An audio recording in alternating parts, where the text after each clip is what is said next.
An economy has a wide spectrum of activities including government control, trade, capital flows, markets, consumers, labor among many other aspects. However, two aspects of an economy are the basis for the whole economy: trade and capital flow. Trade is the purchase and sale of goods and services and their subsequent payments. Capital flow is the procurement of factors of production and the payments of their rewards. This creates a research question: although globalization is harmful, it has more advantages than disadvantages. The focus of the research question is the effect of globalization. Further, the answers to this research question include share new technology, try new food, cultural product, and services exchange, share knowledge. Therefore, the thesis statement is although globalization is somewhat harmful, it has many advantages, for example, sharing new technology, sharing knowledge, cultural export and food export. Drivers of the globalization agenda are multinationals, corporations, international financial markets, and transnational agencies. Given that, no country can fully satisfy all its needs, imports, exports, and capital flow from others and to other countries are essential for sustenance of an economy. Globalization, however, has a negative cultural impact. Globalization leaders are American firms, which integrate their cultures with local ones. However, American culture promotes individuality, consumerism and materiality, in contrast to close-knit cultures in developing countries. Further favoring the rich is the commoditization of basic needs like water, housing, security, healthcare, or even education. Wealth gain in globalization accelerates capitalism, enlarging an income gap where the rich become richer and the poor poorer. Globalization increases trade in cultural goods and services including films, music, and books among others. This trade of cultural products exposes people to foreign cultural practices. This leads to people to have a more open cultural view, thus opening local cultures to integrate with other cultures, thus influencing local cultural aspects of traditions and values. Considering trade partners of developing countries are mostly Western countries, the local cultures gain from these cultures. Considering the growing influence of emerging countries such as India and China, which are leading exporters to Western nations also receive elements from these cultures. Globalization has led to the sharing of new technology. Production is expensive in Western countries. Thus, industrial hubs are moving to develop in countries, thus requiring technical expertise to move to such countries to facilitate production.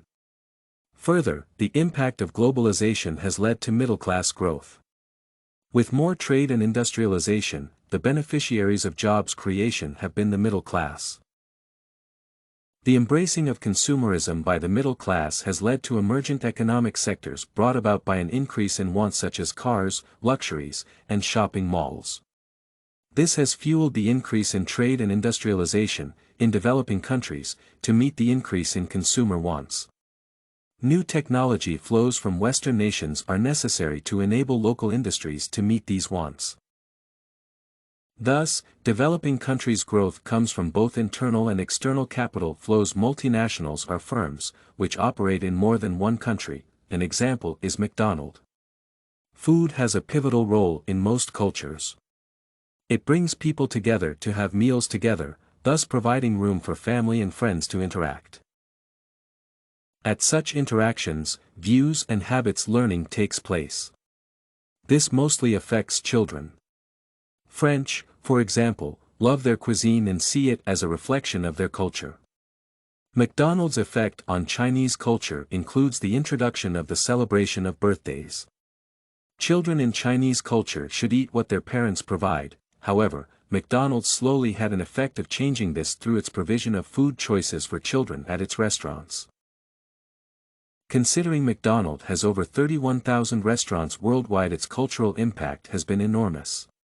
Sharing of knowledge to developing countries such as in healthcare and education has been of the essence in developing countries in areas such as in reducing maternal deaths, ending endemic diseases such as the recent polio elimination in India and improvement of family planning among others. Knowledge sharing impact has also been in fields such as infrastructure and mining, where locals have received massive investment in capital and expertise from multinationals, which in turn train the locals. Further, governance improvement through assistance by Bretton Woods institutions, which are transnational agencies and organizations such as IMF and World Bank. Modern globalization is a child of the Bretton Woods 1944 meeting. The meeting led to the establishment of IMF and World Bank to aid the reconstruction of Europe after World War II. To grow European industries and trade, they facilitated opening up of markets, provision, and movement of finance. Big European and American firms spread first within the Western countries, where they underwent competition. Some fell by the wayside while others grew stronger.